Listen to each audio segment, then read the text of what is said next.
a surprising look into how modern psychology can help us understand and improve our relationships, attached, the new science of adult attachment, and how it can help you find and keep love, explains in a radical new way why we do what we do when in love.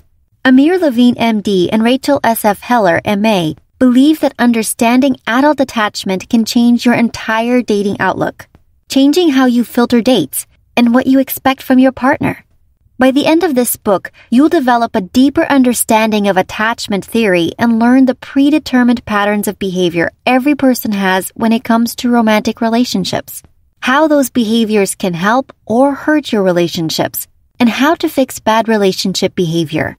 The new science of adult attachment. Decoding relationship behavior. While working in Columbia University's therapeutic nursery, helping mothers bond more closely with their children, Amir Levine, MD, made an astounding discovery. The bonds adults have with their adult romantic partners mirrors the attachment bonds babies have with their mothers. This meant that attachment theory, which describes how babies and children display attachment to their mothers, is not just for children. Attachment theory continues to explain behavior toward others into adulthood. Attachment theory describes 3 attachment styles that explain how children respond to bonding with their mothers, and in adults, how people respond to closeness and bonding in romantic relationships. These 3 categories are anxious, avoidant, and secure. Those in each of these 3 categories differ in how they view intimacy, conflict, sex, communication, and relationship expectations. Everyone's relationship behavior can be explained by each of these categories, which means we are all programmed with these 3 styles, with 50% of the population being secure, 20% anxious, 25% avoidant, and 3 to 5% falling into a rarer 4th category of anxious avoidant. But how do we develop these attachment styles? Research shows that attachment styles are influenced by a wide array of factors, from how our parents responded to our needs, to genetics, and to life experience. However, just because we have a certain attachment style now doesn't mean we can't change it. Becoming aware of your attachment style is the first step in learning to either maximize its benefits if you are secure, or work towards becoming secure if you're anxious, avoidant, or a mix of both. If your attachment style is damaging your relationship, becoming secure could be the key to changing your relationships and your life. According to attachment theory, humans are wired to maintain close, intimate relationships with others. It is theorized that our ability to single out a few other humans and make them special to us gave us a survival advantage. For this reason, our brains developed a mechanism called the attachment system that creates and controls how we interact with attachment figures. For example, parents, romantic partners, or children. Emotions and actions in response to these attachment figures are what make up this attachment system. Those actions that are responses to discomfort, such as when a child cries upon their mother leaving the room, in a relationship are called protest behavior, and are a result of this attachment system. Learning more about this attachment system and your own attachment style are key to understanding your romantic relationships and will allow you to take control of your attachment style. Dependency is not a bad word. Our brains are wired to depend on others. Being attached means that seeking comfort and support from our romantic partners isn't us being needy. It's vital to our emotional well-being. In fact, if our requests for comfort are rejected, we are programmed to keep reaching out and reacting until we receive our partner's support. According to attachment theory, when emotional needs are met, the less anxious and unsure we are. A person who is fully supported by their romantic partner is someone who can face the world more easily. Though it seems counterintuitive, being dependent on your partner can make you more independent in the outside world. This is a startling view in our hyper-individualistic society. Since the 1940s, when experts told mothers that children should be encouraged to be independent through methods such as letting them cry it out for hours when learning to sleep alone or only being fed on a strict schedule, our culture has drilled it into us that we shouldn't depend too much on our attachment figures. This, however, couldn't be farther from the truth. We know now that children who have all physical needs met but none of their emotional needs suffer, demonstrating weaker intellectual, physical, and emotional development than their peers. Adults can suffer in similar ways when their emotional needs aren't met by romantic partners. Because we show similar patterns of attachment as those children do, it makes sense that we have similar needs. The messages we hear today that happiness comes from within, or that your emotional responses or inner peace are determined only by you, are false.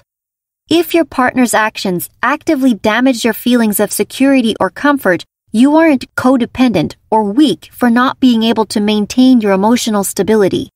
When you become attached to someone, they influence everything from your emotions to your biology, heart rate, blood pressure, even hormone levels. A study by Dr. James Cohn, Richard Davidson, and Hilary Schaefer found that women placed in stressful situations saw a measurable decrease in stress when holding their husband's hands while in the situation. This result proves that when you are in a romantic relationship, you and your partner greatly affect each other's emotional well-being. What's more, no amount of self-discipline can control this effect. This dependency on one's partner also leads to what is known as the dependency paradox. Having someone we can depend on makes us more able to take on the world on our own. Knowing you have a safe harbor to return to when things get rough makes you more comfortable with facing obstacles or taking risks. Another study done by Dr. Brooke Feeney of the Carnegie Mellon University Relationship Lab had couples discuss goals and opportunities. Those who felt supported by their partner in working towards their goals or taking advantage of opportunities reported feeling more confident in their ability to achieve their goals after the discussion. Those who felt their partners were critical of their goals and of them reported feeling less able to achieve their goals and often diminished their own goals during the discussion. Feeling unsupported then means we're less able to face challenges. But not only is our emotional well-being compromised, our physical well-being is too. We become more anxious when unsupported, leaving us more vulnerable to illness and stress-related ailments. This means that feeling secure in our relationships is vital to living the healthiest life we can. So use this book to improve your relationships and know when to end those that won't be improved. The next 3 sections. 1. Lay out in detail the 3 attachment styles and help you determine your own. 2. Teaches you what happens when your partner has a vastly different style than you and explains the anxious avoidant trap. 3. Describes the secure attachment style and explains the keys to good communication. Your Relationship Toolkit. Deciphering Attachment Styles. Step 1. What is my attachment style? Take a look at these next 3 paragraphs. Which one describes how you related to romantic partners in the past? Think back on past relationships or flings while reading to determine which describes you best. 1. While you love intimacy and find yourself able to be vulnerable with partners, you often find yourself thinking that your partner doesn't want to be as close or intimate as you do. You analyze and often overanalyze small changes in their mood or actions and often take their behavior personally. Your anxiety has ruled past relationships, and you often felt that relationships take a lot out of you emotionally. However, with past partners who took the initiative to reassure you, your anxiety greatly decreased. 2. You love intimacy and find that being open and loving in relationships is easy. You don't find yourself becoming overly anxious or preoccupied about the small things when it comes to your partner. You make sure to communicate your feelings and are great at reading and responding to your partner's cues. You are there for your partner and feel that your partner supports your successes and is there for you in return when you fall. 3. You have always been independent and self-sufficient. You do want to be close to others, but you start to pull back when you feel your partner getting too close. Relationships don't make you anxious, and you don't open up to your partner, which has led to some complaining about you being emotionally distant in the past. Your biggest fear in relationships is being controlled. If that first paragraph sounds like you, your attachment style is anxious. Identify more with the second paragraph? Congratulations, you are secure. Don't put the book down now. There are still things you can learn. Finally, if the third paragraph speaks to you, you have an avoidant attachment style. Are you still not sure which attachment style you fall under? Know that your attachment style is determined by two dimensions: comfort with intimacy and anxiety about the relationship or your partner. Someone comfortable with intimacy and with little to no anxiety about the relationship or their partner is secure. If you love intimacy but have a lot of anxiety about the relationship and or your partner, you are likely anxious. Someone who is uncomfortable with intimacy but doesn't have anxiety about their partner or the relationship is probably avoidant. Finally, if you both feel uncomfortable with intimacy and have anxiety about your partner and or the relationship, you are likely both anxious and avoidant. Step 2. Cracking the code. What is my partner's style? Now comes the harder part. You know yourself and your past experiences, but figuring out your partner's attachment style, especially on the first date or two, can be tricky. You need to know what to look for in their behavior and in what they say in your relationship. Once you learn what kind of behavior or verbal reactions to look for, the questions you ask about your partner will change. Instead of, do they like me? You'll start asking yourself questions like, is this a relationship I should devote myself to emotionally? Can they support my needs? Are they able to be intimate? Are they interested in intimacy? Are they sending mixed signals? When you first start dating a person, be wary of filtering. When you first start to like a person, you can find yourself making excuses for or ignoring bad behavior or red flags that don't fit with your vision of who you want this person to be. Pay attention to all the ways they tell you who they are and their level of interest. Thinking about their behavior as a result of their attachment style will help you to stay impartial as you figure out into which category they fall. You won't be as likely to take the behavior personally, going from wondering, why are they being distant with me, to, it's not me. They are uncomfortable being intimate with anyone. If you already have a partner, figuring out their attachment style can help improve the relationship or help you decide if your relationship has a future. You can learn how to better communicate your needs and understand your partner's behavior from a new point of view. Read the points below. Does this sound like your partner or the person you just started dating? Tells you they need a lot of space or independence, or that work keeps them from getting serious. Sometimes seems vulnerable or craving intimacy, but other times is distant and aloof. Uses distancing strategies. Won't walk next to you. Puts off moving in together. Takes vacations alone. Isn't clear on future plans. Shows they don't value you or previous partners. Jokes about your deficiencies, for example, how clumsy you are. Describes women or men that turn them off. Has cheated in the past.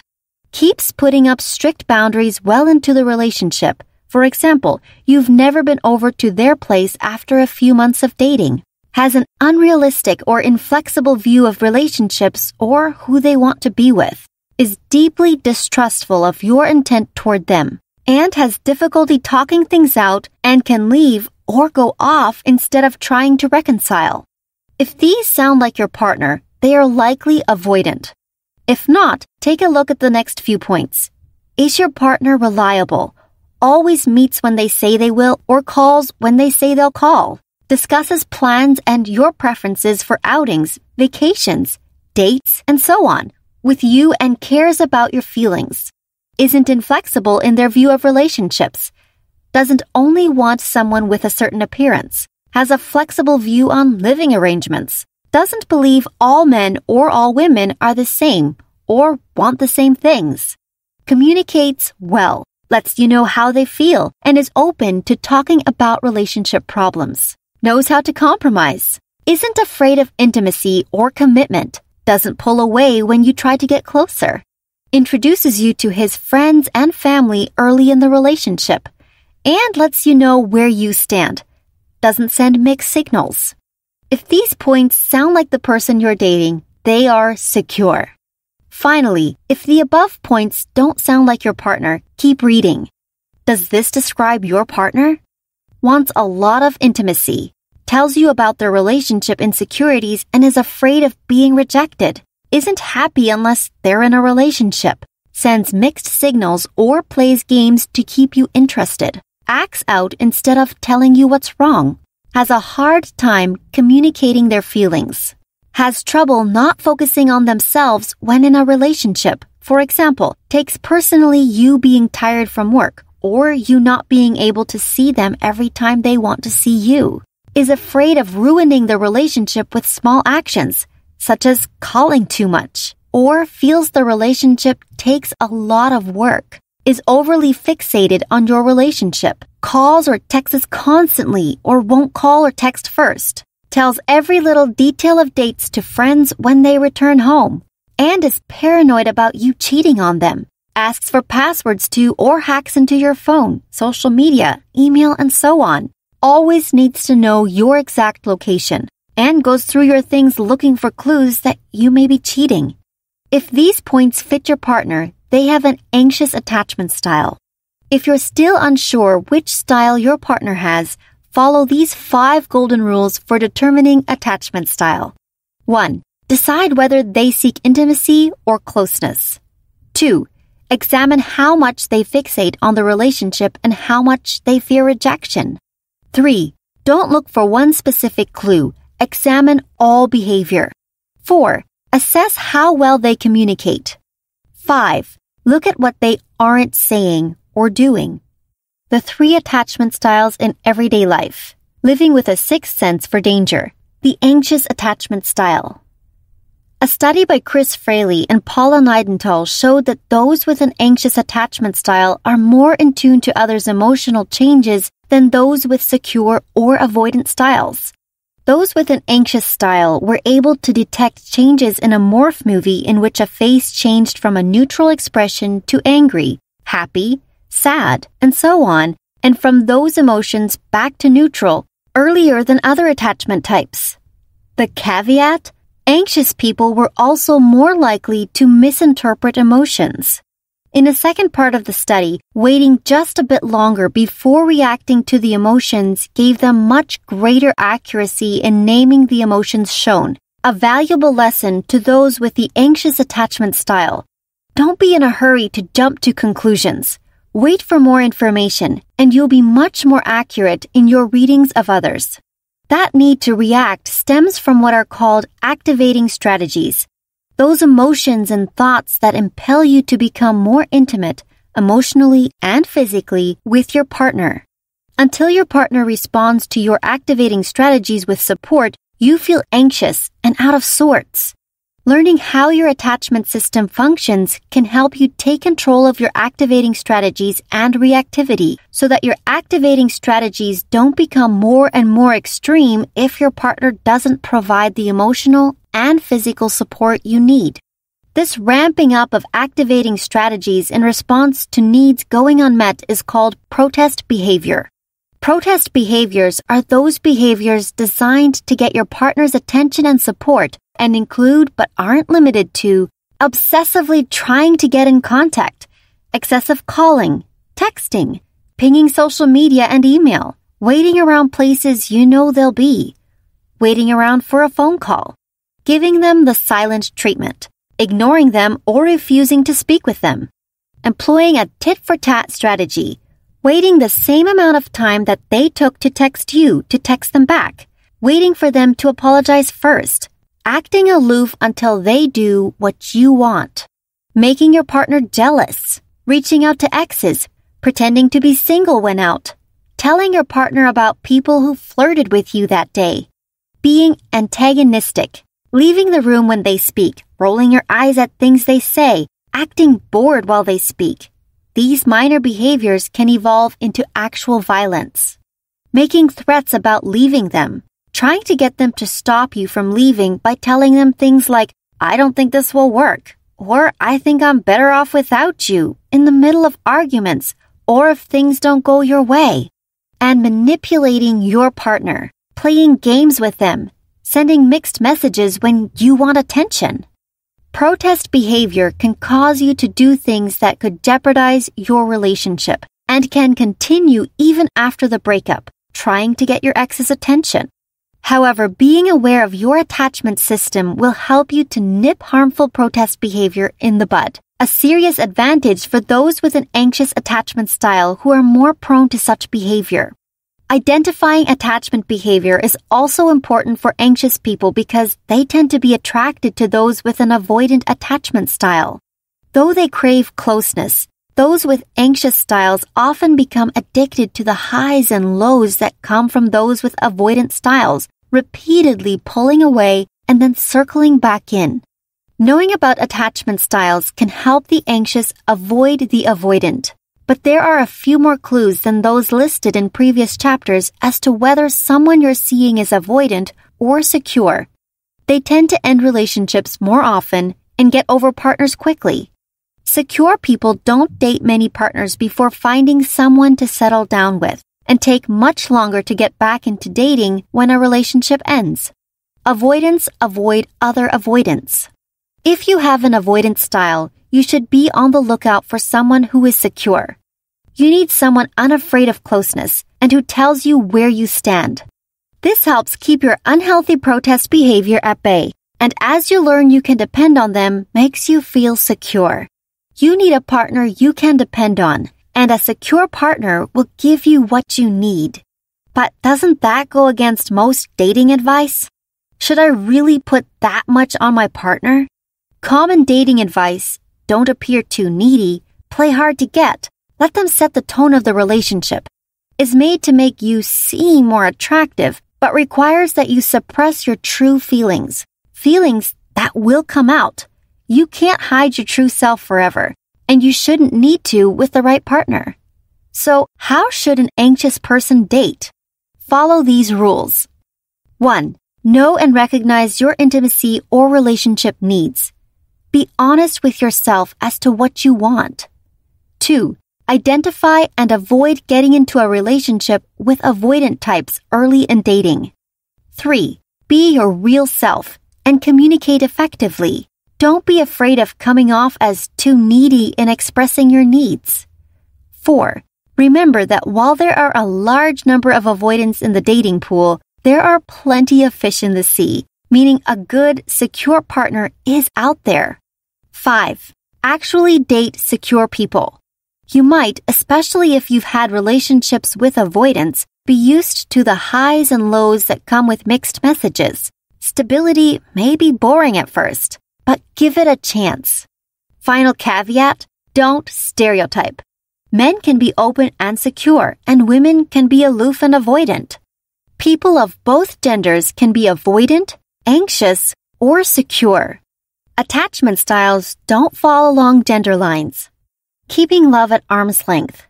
The avoidant attachment style. According to attachment theory, each of the 3 attachment styles evolved to help humans gain a survival advantage. The secure style has worked best for most throughout history, but the other styles developed under different circumstances. It is believed that for those whom self-sufficiency determined survival, the avoidant style was best for survival. Today, however, resources aren't so limited for most that we need to survive on our own, meaning avoidants aren't reaping any benefits from their attachment style. Those who are avoidant always feel alone, even when with a romantic partner. They feel their partner isn't right for them, or that there is someone better out there, or that they shouldn't have broken up with their ex. Unlike the secure who accept and depend on their partners, flaws and all, the avoidant always keeps some distance between themselves and their partners. This distance is maintained through deactivating strategies, those behaviors that you use to help you stay aloof in a relationship, physically and mentally. Some examples of these strategies are focusing on your partner's small flaws, zoning out when your partner is talking, distancing yourself when the relationship is good, keeping secrets from your partner or being vague, avoiding physical intimacy, saying or thinking that you aren't ready for commitment but still remaining with your partner, flirting with other people, obsessing over an ex. These strategies are just the first level of your avoidance strategies. At a deeper level, you as an avoidant have certain thought patterns that keep you from connecting with your partner or any partner. These patterns include confusing independence and self-reliance. A strong belief in self-reliance is correlated with an inability to share intimate information and understand your partner. Instead of the independence that comes from knowing you have a partner you can depend on, you are reliant only on yourself and are closed off from others. This also means you have a hard time understanding or focusing on your partner's needs. Seeing only flaws. You tend to be pessimistic when it comes to your partner. You focus mostly on the bad, even when your partner is mostly good. Avoiding thinking about their strengths helps to distance you from them mentally. The phantom ex. Once the relationship is over, you forget all the reasons you ended things, focusing only on the pleasant memories. This is because once the threat of having to be close to someone is gone, your mind now allows you to focus on the good. You think that you've lost the one and will hold that ideal of your past partner up as the relationship you deserve. How can an avoidant change and avoid falling into these patterns of thinking? 1. Recognize your deactivating strategies. 2. Focus on supporting your partner and receiving support, rather than self-reliance. 3. Date someone secure. 4. Acknowledge the ways in which you misread your partner or looked for flaws and slights. 5. Make a list of all the things you are grateful for in your relationship. Read it. Read it again every time you start focusing on your partner's flaws. 6. Get rid of your phantom ex. 7. Realize that the one doesn't exist. And 8. Use distractions. Focus on the task you're doing, washing dishes, walking, cooking, and so on, to help you let your guard down with your partner. Focusing on more than one thing at once helps avoidants focus less on the fear of intimacy. Getting comfortably close.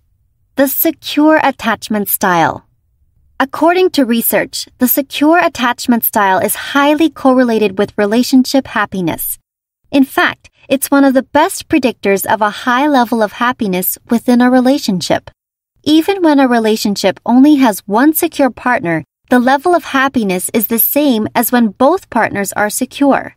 When a relationship has at least one secure partner, there is less conflict and more communication overall.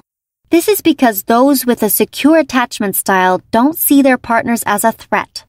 They expect them to be loving and kind, which means they don't take it personally when their partner is in a bad mood.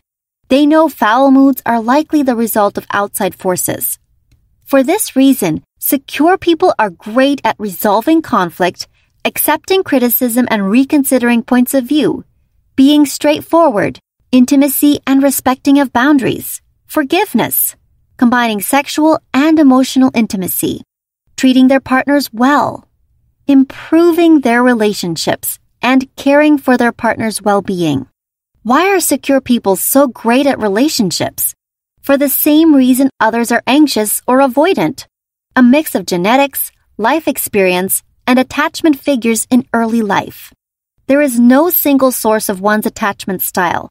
Secure people don't necessarily have better parents or childhoods than anxious or avoidant. They aren't necessarily richer or poorer. A variety of factors are involved.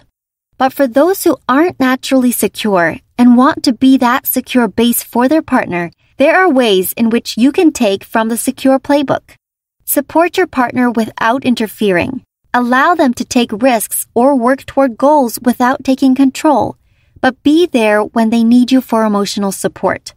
When they need you, be there. Let them depend on you. Give them comfort when they're stressed or upset, and check on how they're doing from time to time. Be their cheerleader. Encourage them in their pursuit of their goals. Congratulate their successes. You can also take cues from secure people when looking for the right partner. Spot red flags early on and go no further with those who display them. Let your needs be known from the first date. Know that there are many fish in the sea. Don't take a date's bad behavior personally. Know that bad behavior tells you who they are. And require that dates treat you with respect. So, does this mean that those with a secure attachment style have no relationship problems? Of course not. The reason secure people have better relationship is that by providing stability for their partner, they help their partner become more secure. But secure people can also have bad relationships, especially when they're inexperienced or give their partner the benefit of the doubt when it comes to outrageously bad behavior patterns. Secure people can get stuck with partners who take advantage of their trust. They can start to feel anxious traits, jealousy, anxiety, and worry about expressing their feelings. They can even start to display anxious traits, such as trusting your partner less or starting to send them mixed signals. If you as a secure person find yourself displaying these traits, you will want to consider ending the relationship. You don't need to set yourself on fire to keep others warm. A secure relationship will bring out the best in both of you, not bring you down to someone else's level. When attachment styles clash, the anxious avoidant trap. The anxious avoidant trap happens when one partner craves closeness and the other starts feeling uneasy when too close. This can happen in anxious avoidant and secure avoidant pairings, but can spiral out of control more easily in anxious avoidant relationships. Everyone feels secure in their relationship when their intimacy and support needs are met by their partner. But when partners have differing intimacy or support needs, relationship satisfaction often plummets. Soon, the focus on these differing needs dominates the relationship. This is the anxious avoidant trap. The issue spirals out of control in anxious avoidant pairings because the anxious partner increases the avoidant partner's fears, while the avoidant partner increases the anxious partner's fears. The anxious partner engages in more and more extreme protest behaviors, while the avoidant partner engages in more extreme deactivating strategies. This turns into a vicious cycle of bad behavior by both partners until the relationship reaches the danger zone and often implodes. How do you know if you are stuck in the anxious avoidant trap? Look for these signs. 1. The roller coaster effect. The relationship lacks stability, suffering lows and highs with only brief moments of comfort for both the anxious partner and the avoidant partner. 2. You keep each other off balance. Avoidants tend to feel powerful in relationships when their partner feels weak and needy. This is also why avoidants tend to avoid dating other avoidants. 3. Instability is the hallmark of your relationship. Your relationship may last a long time, but it is plagued by deep discontent with neither partner finding the amount of intimacy they need. 4. Constant fighting about little things. You feel you fight about things not worthy of being argued over. This is because these fights are how you fight about intimacy without addressing the real issue. 5. You are the enemy. Your partner treats you worse the closer you get to them. 6. You feel trapped. You feel you aren't in the right relationship but don't know what to do. If the relationship doesn't end, or if you are in an anxious avoidant relationship and don't want it to end, be warned that you will have to make some sacrifices unless you both make changes to make the relationship secure. If no changes are made, you must accept that your partner's intimacy needs are very different than your own. You must know that with every new challenge you face or step you take in the relationship, fights will break out and conflicts will never truly be resolved, as your partner won't want to communicate to bring them to an end. You will likely never feel secure in your relationship. Escaping the anxious avoidant trap. How the anxious avoidant couple can find greater security. As we've learned, attachment styles are usually static over time, but they can change. In the chapter before last, we saw that people can become more secure in relationships with secure partners. However, studies also show that people can become more secure when reminded of experiences that made them feel more secure. To put this into practice, you can think of someone you know, present or past, who is or was secure in how they acted in their relationships. Think of specific situations, the things they said that were supportive or kind, how they handled certain situations, what slights they ignored or handled. how they supported their partners in times of sadness or stress, and how they viewed life and relationships. If you're having trouble thinking of someone or the specifics of what they did, think of your pet. We tend to view our pets as unselfish and affectionate, even when they chew our shoes, make a mess, or pee where they aren't supposed to. Though your partner might not be ripping up upholstery or drinking out of the toilet, viewing things they do that you dislike, the way you view your pet's actions, for example, not intended to hurt you, can help with being more caring toward your partner and not holding grudges. Another way to make your relationship more secure is to change the way you look at relationships by creating a relationship inventory. This inventory will help you examine how your attachment style affects your thoughts, emotions, and actions. To start, make a chart with 7 columns. These columns will hold 1. The names of every romantic partner you've had. 2. How your relationship with each of these people was and things that stood out about these relationships. 3. Situations in each relationship that activated or deactivated your attachment system. 4. How you responded to each situation, your feelings, thoughts, and actions. 5. How did your attachment style affect these reactions? Did you engage in protest behavior or deactivating strategies? 6. How your reaction hurt the relationship and affected your satisfaction or happiness. 7. How you should have handled the reaction from a secure standpoint. You can imagine how your secure role model would have handled this situation, as well as using the principles outlined in Chapter 7. As you examine your past and current relationships, know that becoming more secure isn't all seriousness. Find fun ways to bond with your partner outside of serious intimate moments. Go for a walk, see a movie, have dinner, watch TV, anything that gets you spending time together and being physically close. Know that in a healthy relationship, you are emotionally dependent on your partner on every level, from minor to major life happenings. However, unless you and your partner are on the same page, your relationship may never become secure. As mentioned in the previous chapter, the anxious partner will be forced to make concessions, and constant fighting over little things will plague the relationship as an outlet for you to vent frustrations that are really about intimacy. Some people end the relationship, refusing to deal with instability and squabbling. Others cope by changing expectations and knowing their partner will never meet their needs, not taking it personally when their partner becomes more distant, doing activities they hoped to do with their partner on their own, or finding friends to do these activities with them, focusing on the good things their partner does rather than the things they wished their partner did. Which route should you take?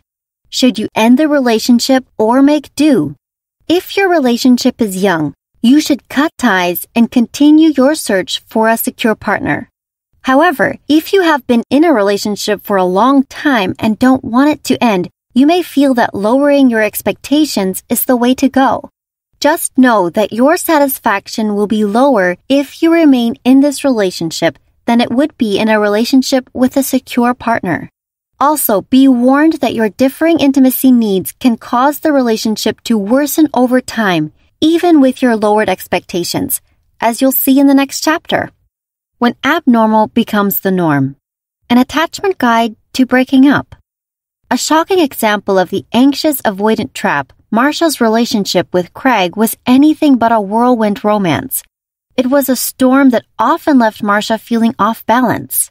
While depressing at times, her story is a good example of how attachment theory can help you understand how you can find yourself in damaging relationships and when it's time to call it quits.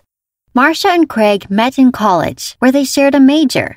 Marsha immediately found him attractive, but from the beginning ignored and downplayed red flags. From the moment Craig asked her out, he and Marsha were on different wavelengths. What Marsha thought would be their first date turned out to be a group gathering with his friends. When Marsha later attended one of Craig's track practices to support him, he ignored her in front of his friends. His explanation for giving her the cold shoulder? He didn't think his friends needed to know they were dating. Still, Marcia continued seeing him. She stopped seeing an ex who she still connected with from time to time, and upon telling Craig, was shocked when Craig told her that she was being too hasty. His reasoning was that their situation might not lead to anything serious, even though they'd been dating for 6 months. Still, Marcia persisted. A few months after, she and Craig moved in together. But rather than solidifying their relationship, everything seemed to be getting worse. Marcia felt like she was never good enough for Craig, who constantly compared her to his ex and belittled her. She tried talking to him about how his constant criticism made her feel, but Craig would blow her off. When she would try to break up with him, he'd reel her back in with declarations of love and promises that would soon be broken. Still, Marcia stayed, focusing on the good moments and trying to ignore the bad. She hid her relationship problems from friends, gave up demanding respect from her boyfriend, and tried to justify his terrible behavior by telling herself that everyone has relationship problems. Staying on this path, Marcia justified her way into a disaster of a marriage. She felt trapped, too embarrassed by what friends and family would think if she divorced Craig, and too beaten down by his apologies and justifications to leave him. Then a light at the end of the tunnel. Craig stopped trying to convince Marcia to stay after their umpteenth fight about divorce. The divorce was quick and relatively painless, and Marcia met someone much better not long after. Her confidence is back. She's healthier, and she hasn't experienced any of the turmoil in her new relationship that she felt with Craig. Marcia, who let Craig set the tone of the relationship, continued to reach out when he was distant, and later tried to sacrifice her intimacy needs for his, is anxious. Her new partner is secure, while Craig, who kept pushing Marcia away by focusing on her flaws, comparing her to his phantom ex, and even refusing to have sex, was avoidant. Craig's tactics in pushing Marcia away were tactics common to avoidance. Many avoidants avoid having sex in relationships with those who are anxious, as those with anxious attachment style tend to use sex to reinforce closeness and intimacy. Also, treating Marcia worse the closer she became was a way of trying to push her away. He made her the enemy. How do you know if your avoidant partner is making you the enemy in their life? You are scared or embarrassed to tell family or friends what your relationship is truly like. Find yourself eavesdropping on your partner's conversations to learn what is actually going on in their life. Know that your partner doesn't value your emotional and physical health. Are shocked when others tell you how kind, friendly, thoughtful, and so on your partner is. Aren't consulted by your partner on important issues. Find it surprising when friends' partners treat them well. Don't know if your partner would be there for you in an emergency. Are the person your partner belittles the most. If your partner was secure, the more intimate you tried to be with them, the better you would be treated. A secure partner confides in you before anyone else, values your opinion most, supports and protects you, cares deeply about your well-being, rewards your need for intimacy with more intimacy. Even if you know logically that your partner should be treating you like a secure partner would, it can be hard to break out of the anxious avoidant trap. Like Marcia, those stuck in the trap tend to justify their partner's behavior with statements like, "Everyone has problems in relationships," or "All couples fight." Others might know they are in a bad situation, but the pain of leaving makes them stay. Even though your partner is avoidant, you still depend on them for your well-being. Breaking that tie can seem impossible. However, if you're trying and failing to break up with an avoidant and exit the trap, take a page from the avoidant playbook and intentionally use deactivating strategies. While purposely distancing yourself won't guarantee you won't feel some pain, using these strategies will help steel your resolve to break up with your partner and exit the trap. In addition to deactivating strategies, these 9 breakup strategies will help you in ending a relationship. 1. Be honest with yourself. Are you the enemy? Think about whether you want to be with someone who will support you rather than belittle you. 2. Build a support system of friends and family before you break up with your partner. 3. Find a safe and comforting place to stay for the first couple of nights after the breakup to keep you from going back to your partner. 4. Find other friends, activities, and family to meet your attachment needs in the aftermath of the breakup. 5. Don't beat yourself up if you do reestablish contact with your ex. 6. Don't feel guilty about the pain. It's natural. 7. Ask friends for a reality check when you find yourself reminiscing about the good times you had with your ex. 8. Keep a list of all the reasons your relationship didn't work out or why it was toxic. 9. Know that the pain you feel after a breakup is temporary. The secure way, sharpening your relationship skills. Effective communication, getting the message across. Though it can be nerve-wracking to share exactly what you want out of a relationship on the first date, telling your date what you expect allows you to gauge their attachment style. How someone responds to you effectively communicating your needs helps you avoid avoidance and dead-end situationships in 2 ways. 1. You pick the person right for you. 2. You ensure from day 1 that your needs are met. Being vulnerable and letting your partner know what you need allows you to be yourself. You won't come off as weak, even if you admit you need a lot of reassurance. You let them know that you are true to yourself and know where you stand. In effectively communicating your needs, you help your partner know how best to help you in your relationship and open a pathway for them to effectively communicate their own needs to you. This way, you can both fully depend on each other. If you're already in a relationship, you can use effective communication to gauge just how much your partner values your well-being. Ask yourself, do they address your worries? Do they discuss the issues you raise, or do they try to brush it off? Do they try to make you feel silly for raising concerns or take you seriously? Do they try to make you feel better or become defensive? Do they take your emotions into account or only look at the situation objectively? Effective communication can be scary. Being vulnerable with your partner or with a new potential partner is a daunting task for many because it requires that you get in touch with your feelings and get personal. When something in a relationship makes you uncomfortable, it can be hard to process the flood of emotions and panicked thoughts to calmly and kindly tell your partner what's wrong. Anxious partners can lash out, seeing any problems as potentially relationship ending. Anxious and avoidant both can withdraw and act aloof instead of talking to their partners, fearing rejection if they raise any issue with the relationship or their partner's behavior. The key to overcoming these fears as a person with an anxious attachment style is to avoid protest behavior and work on directly telling your partner what you feel. Your partner should want what is best for you, and talking through problems will give you the closeness you crave. As for the avoidant, ignore those thoughts that tell you that minor relationship issues mean your partner isn't right for you.